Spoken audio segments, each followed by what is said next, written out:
Welcome to kids entertainment channel. வாங்க ஸ்டோரிக்குள்ள போலாம். ஒரு அழகான கிராமத்துல ஒரு ஆலமரம் இருக்கு. அந்த ஆலமரம் ரொம்பவே பட்டு போய் இருக்கு.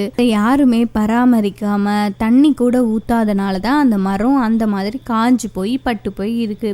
அந்த பக்கம் போற பறவைங்க கிட்டலாம் இந்த மரம் எனக்கு யாராச்சும் உதவி பண்ணுங்களேன்னு கேட்டுக்கிட்டே இருக்கும். அப்படிதான் ஒரு நாள் 2 காக்கா அந்த பக்கமா வருதுங்க.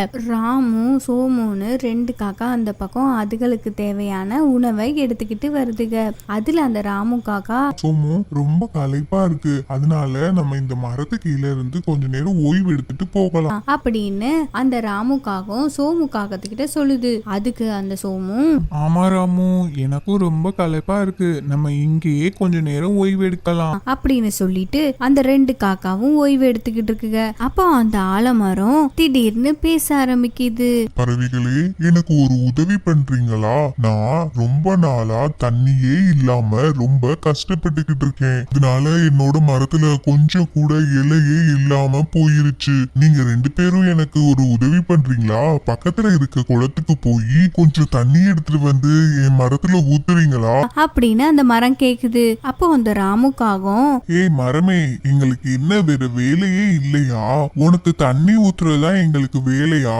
எங்களுக்கே பசிக்குது, நாங்க எங்க வீட்டுக்கு போய் உணவு சாப்பிடணும், நாங்க வரோம் அப்படின்னு சொல்லிட்டு அந்த ராமுக்காகவும் சோமுக்காகவும் பறந்து போயிருதுங்க. அப்படியே அந்த மரம் சோர்ந்து போயிருது. கொஞ்ச நேரம் கழிச்சு 2 புறா அந்த பக்கமா உணவு தேடிக்கிட்டு வந்துகிட்டு இருக்கு. அங்க ஒரு வேடர் அந்த புறாவை பார்த்து எப்படியாச்சும் நம்ம வேட்டையாடிடணும்னு வெயிட் பண்ணிக்கிட்டு இருக்காரு. அந்த 2 புறாவும் அந்த வேடரை பாத்துருதுங்க. நம்மள கொல்றதுக்காக தான் நின்றுக்கிட்டு இருக்கான் அப்படின்னு சொல்லிட்டு அந்த கீதா புறா, சீத்து வா, பக்கத்துல ஒரு மரம் இருக்குல்ல, அதுக்கு பின்னாடி போய் நம்ம ஒளிஞ்சுக்கலாம், வா சீத்து அப்படின்னு சொல்லிட்டு அந்த கீதா புறா அந்த சீத்து புறாவை கூட்டிக்கிட்டு அந்த மரத்துக்கிட்ட போகுது. அங்க போய் ஒளிஞ்சுக்கிட்ட உடனே அந்த வேடர், என்ன யாரையும் காணா, அந்த புறா எங்க போச்சு அப்படின்னு சொல்லிட்டு, சரி எனக்கு பசிக்குது, நம்ம வீட்டுக்கு போய் சாப்பிட்டுட்டு வந்துடலாம் அப்படின்னு சொல்லிட்டு அந்த வேடர் போயிடுறாரு. இந்த புறாக்களை பார்த்த உடனே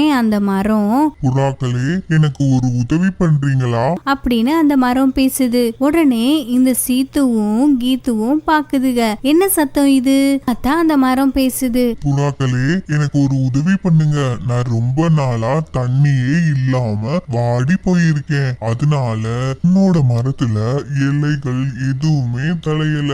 நீங்க பக்கத்துல இருக்கிற குளத்துல போய் கொஞ்சம் தண்ணி எடுத்து எனக்கு ஊத்துறீங்களா அப்படின்னு அந்த மரம் அந்த புறாக்க கிட்ட கேக்குது. அதுக்கு அந்த சீதா புறா, என்னது உனக்கு உதவி பண்ணணுமா? எங்களையே ஒரு வேடர் துரத்திக்கிட்டு இருக்கான், நாங்களே எப்படிரா வீட்டுக்கு போகலான்னு யோசிச்சுக்கிட்டு இருக்கோம், இதுல உனக்கு வேற நாங்க உதவி பண்ணணுமா அப்படின்னு சொல்லிட்டு அந்த கீதா புறாவும் சீதா புறாவும் பறந்து போயிருதுங்க. அந்த மரம் எப்பயும் போல சோர்வா ஆயிருது. நமக்கு யாருமே உதவ மாட்டாங்களா? நம்ம கடைசி வரை இப்படிதான் இருக்க போறோமா அப்படின்னு அந்த மரம் ரொம்ப ஃபீல் பண்ணுது. அப்புறம் ஒரு நாள் ஒரு சிண்டு குருவியும் ஒரு சேது அப்படின்ற கிளியும் பறந்து உணவு தேடி போய்கிட்டு இருக்குங்க. அந்த நேரம் பார்த்து அதுகளுக்கு ரொம்ப டயர்ட் ஆயிருது. அப்போ அந்த சிண்டு குருவி சொல்லுது, சேது கிளி, நம்ம கொஞ்ச நேரம் இந்த மரத்துக்கிட்ட ஓய்வு எடுத்துட்டு போவோமா அப்படின்னு அந்த சிண்டு குருவி கேக்குது. அதுக்கு அந்த சேது கிளி, சரி சிண்டு,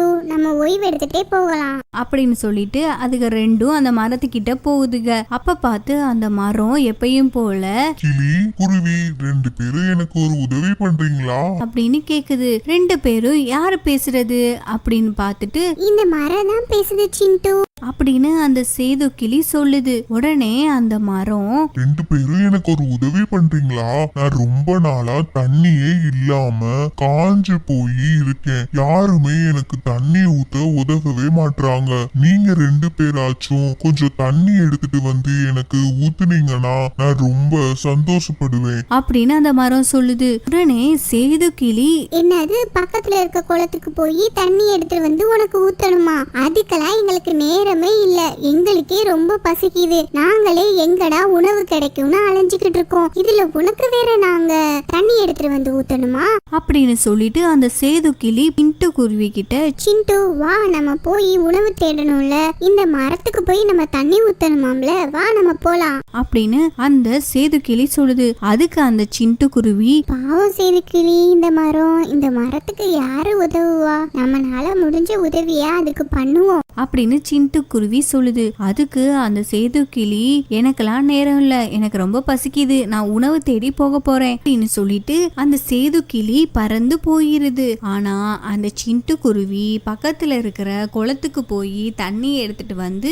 இந்த மரத்துக்கு ஊத்துது. கொஞ்ச நாள்ல அந்த மரம் நல்ல பசுமையா மாறி நிறைய இலைகளோட சந்தோஷமா அந்த மரம் இருக்கு. அப்போ ஒரு நாள் அந்த காட்டுல சரியான மழை பெஞ்சதுல எல்லா பறவைகளோட வீடும் இடிஞ்சு போயிருது. இடிஞ்சு போய் தண்ணில போகுது. அப்போ எல்லா பறவைகளும் மழையில நனைஞ்சுக்கிட்டு ரொம்ப குளிர்ல நடுங்கிக்கிட்டு இருக்குங்க. அப்போ அந்த சேது கிளி சொல்லுது, பக்கத்துல ஒரு பெரிய மரம் இருக்கு, நம்ம எல்லாரும் அதுக்கு கீழே போய் தங்கிக்கலாம் அப்படின்னு சொல்லிட்டு எல்லா பறவைகளும் அந்த மரத்துக்கிட்ட போகுதுங்க. அப்ப அந்த மரம் சொல்லுது, யாரும் என்கிட்ட வந்துடாதீங்க, உங்க யாருக்குமே இங்க இடம் இல்ல. எனக்கு அன்னைக்கு தண்ணின்னு கேட்டப்ப யாராச்சும் உதவுனீங்களா அப்படின்னு சொல்லி அந்த மரம் ரொம்ப கோவமா எல்லாரையும் திட்டி அனுப்பிச்சு விட்டுருது. அந்த சிண்டு குருவியும் அதோட குழந்தையும் ஒரு வீட்டுல இருக்குதுங்க. அந்த வீடும் மழையில அடிச்சுட்டு போயிருச்சு. உடனே அந்த சிண்டு குருவிக்கு அந்த மரம் ஞாபகம் வருது. அந்த சிண்டு குருவி அதோட குழந்தையையும் கூட்டிக்கிட்டு அந்த மரத்துக்கிட்ட போகுது. அந்த மரத்தை பார்த்த உடனே சிண்டு குருவி அந்த மரத்துக்கிட்ட, மரமே, என்னோட வீடெல்லாம் இந்த மழையில அடிச்சிட்டு போயிருச்சு, அதனாலதான் உன்கிட்ட உதவின்னு வந்திருக்கேன், உன்னோட மரத்துல நான் தங்கிக்கலாமா அப்படின்னு கேக்குது. அதுக்கு அந்த மரம், குருவி, உனக்கு உதவி பண்ணாமலா நான் இன்னைக்கு பெரிய மரமாகி நல்ல பசுமையா இருக்கிறதுக்கு காரணமே நீ அன்னைக்கு எனக்கு ஊத்துன தண்ணி தான். இந்த உதவியை நான் என்னைக்குமே மறக்க மாட்டேன். உனக்கு நான் இடம் கொடுக்காமலா வந்து என் மரத்துல நீ தாராளமா தங்கிக்கோ, உனக்காக தான் நான் இவ்வளவு நேரம் காத்துக்கிட்டு இருந்தேன் அப்படின்னு சொல்லிட்டு அந்த சிண்டு குருவிக்கு அந்த மரம் உதவி பண்ணுது. குட்டீஸ், உங்களுக்கு இந்த கதை பிடிச்சிருக்கா? இந்த கதை மூலியமா நம்ம என்ன தெரிஞ்சுக்கிறோம்னா, ஒருத்தவங்க கஷ்டம்னு நம்ம கிட்ட வந்து உதவி கேட்கிறப்போ நம்ம கண்டிப்பா அவங்களுக்கு உதவி பண்ணணும். அப்போதான் நமக்கு ஒரு கஷ்டம்னு வரப்போ அவங்க நமக்கு உதவி பண்ணுவாங்க. ஓகே குட்டீஸ், நம்மளோட சேனலை சப்ஸ்கிரைப் பண்ணாமலே நிறைய பேர் பார்த்துக்கிட்டு இருக்கீங்க. சப்ஸ்கிரைப் பண்ணிட்டு நம்ம சேனலை பாருங்க. பாய்.